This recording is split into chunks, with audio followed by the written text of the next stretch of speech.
Policía muerto tras toma del Capitolio sufrió derrame cerebral, dice el forense.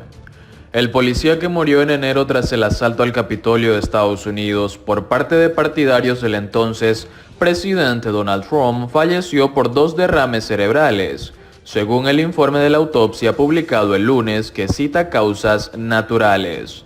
Brian Sicknick fue una de las 5 personas y el único policía que murió en conexión directa con la insurrección del 6 de enero, cuando cientos de seguidores de Trump entraron por la fuerza en la sede del Congreso en Washington con miras a detener la certificación de la victoria electoral del presidente Joe Biden. Inicialmente se reportó que Sicknick, de 42 años, había sido alcanzado por un extintor de incendios. Reportes posteriores relacionaron su muerte con químicos como spray para espantar osos o gas pimienta. Circunstancias de la muerte naturales, concluyó sin embargo la oficina del médico forense jefe de la ciudad de Washington. Señaló que Sicknick había sido rociado con una sustancia química sobre las 14 horas durante la toma del Congreso. A las 22 horas se desmayó en el Capitolio y fue trasladado al hospital. Falleció casi 24 horas después estando internado. El informe no estableció ningún vínculo entre el aerosol y el colapso de Sicknick. Francisco Díaz, el médico forense jefe, le dijo a The Washington Post que no había evidencia de que el policía tuviera una reacción alérgica a los químicos, ni mostró ninguna otra lesión interna o externa. Sin embargo, Díaz le dijo al Post que lo ocurrido incidió en su deceso. El 15 de marzo las autoridades estadounidenses acusaron a 2 hombres de rociar a Sicknick con spray para osos, un poderoso aerosol utilizado en Estados Unidos para repeler a estos grandes mamíferos. Julian Cater, de 32 años, y George Tanios, de 39, enfrentan 9 cargos, incluido agredir a un oficial con un arma peligrosa, pero no han sido procesados por homicidio involuntario.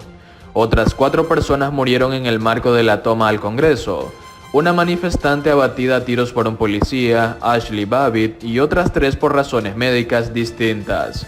El Departamento de Justicia de Estados Unidos anunció el 14 de abril que no iniciaría una acusación contra el policía que disparó contra Babbitt, de 35 años, en el entendido de que no había pruebas suficientes para justificar un proceso penal. Acusado de incitación a la insurgencia por la Cámara de Representantes, Trump fue absuelto por el Senado tras un juicio político en febrero. En los días posteriores al ataque al Congreso, 2 miembros de la policía del Capitolio se suicidaron.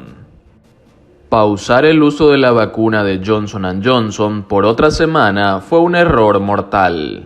10 millones de dosis quedarán sin uso en los refrigeradores mientras que cientos de miles de estadounidenses están infectados de COVID-19.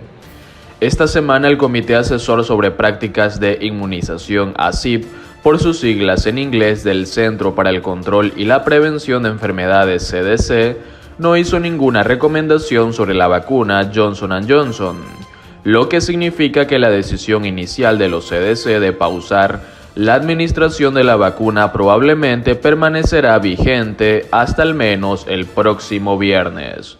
Como resultado, 10 millones de dosis de la vacuna quedarán sin usar en los refrigeradores, ya que cientos de miles de estadounidenses están infectados con COVID-19.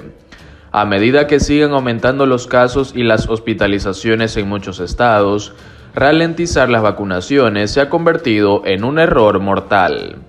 La Administración de Alimentos y Medicamentos FDA y los CDC justificaron la pausa inicial como necesaria para ayudar a los proveedores de atención médica a identificar y tratar adecuadamente un síndrome post-vacunación poco común que involucra no solo coágulos de sangre sino también plaquetas bajas.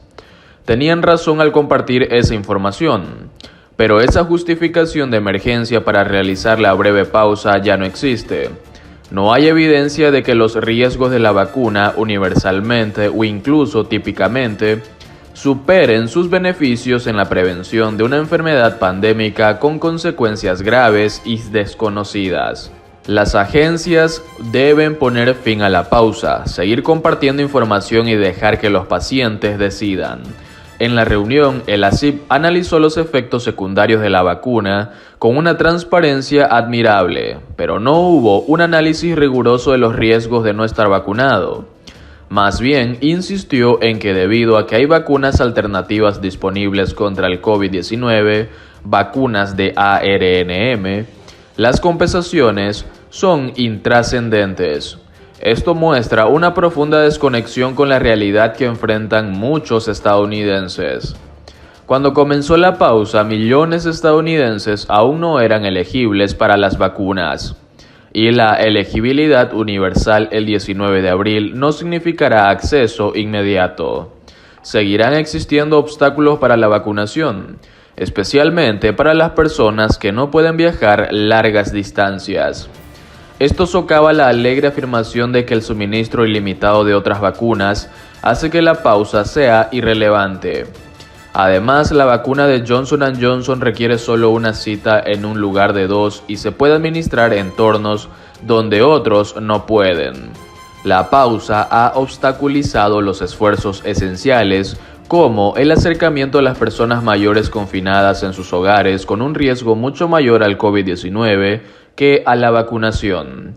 Mirar la lista de la CIP ayuda a diagnosticar su error. Sus miembros votantes son casi todos médicos mucho más familiarizados con los efectos secundarios poco comunes de las vacunas que con la escasa capacidad de salud pública para responder a un aumento de infecciones. El comité carece de expertos en efectividad comparativa o economistas de la salud familiarizados con sopesar las inevitables compensaciones a escala poblacional.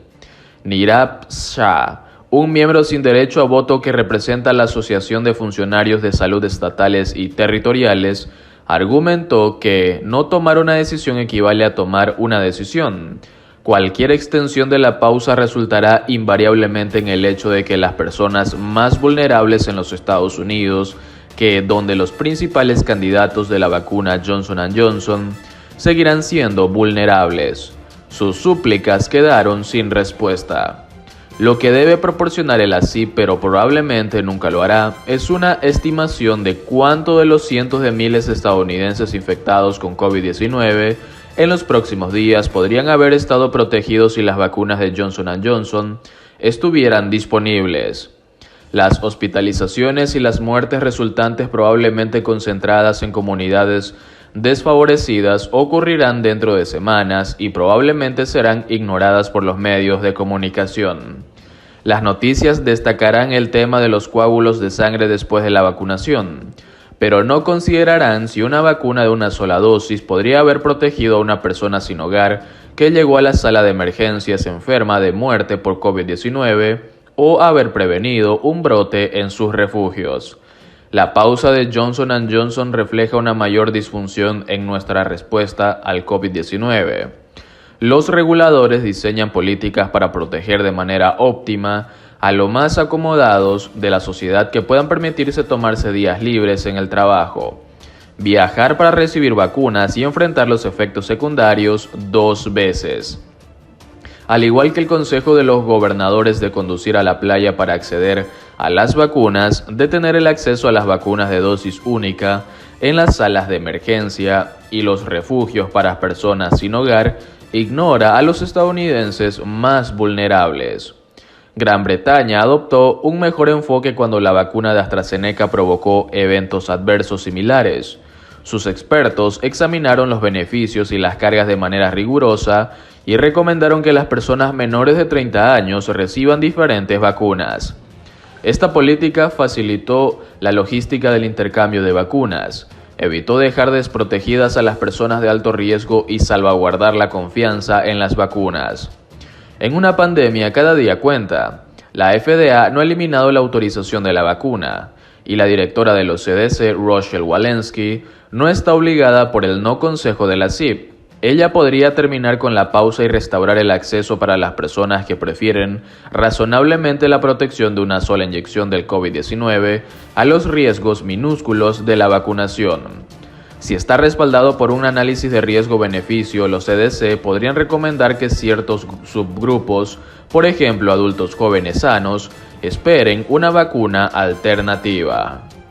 El público también puede desempeñar un papel. Deberían presionar a los senadores y al presidente Joe Biden para que nombren a un director permanente de la FDA que considere los beneficios y los riesgos y reconozca las compensaciones. Y deben alentar a las agencias estatales de salud pública a ayudar a poner fin a la pandemia, manteniendo abierto el acceso a la vacuna para quienes la deseen. Por Govind Persad, profesor adjunto de la Facultad de Derecho Sturm de la Universidad de Denver y becario de la Fundación Greenwald en bioética.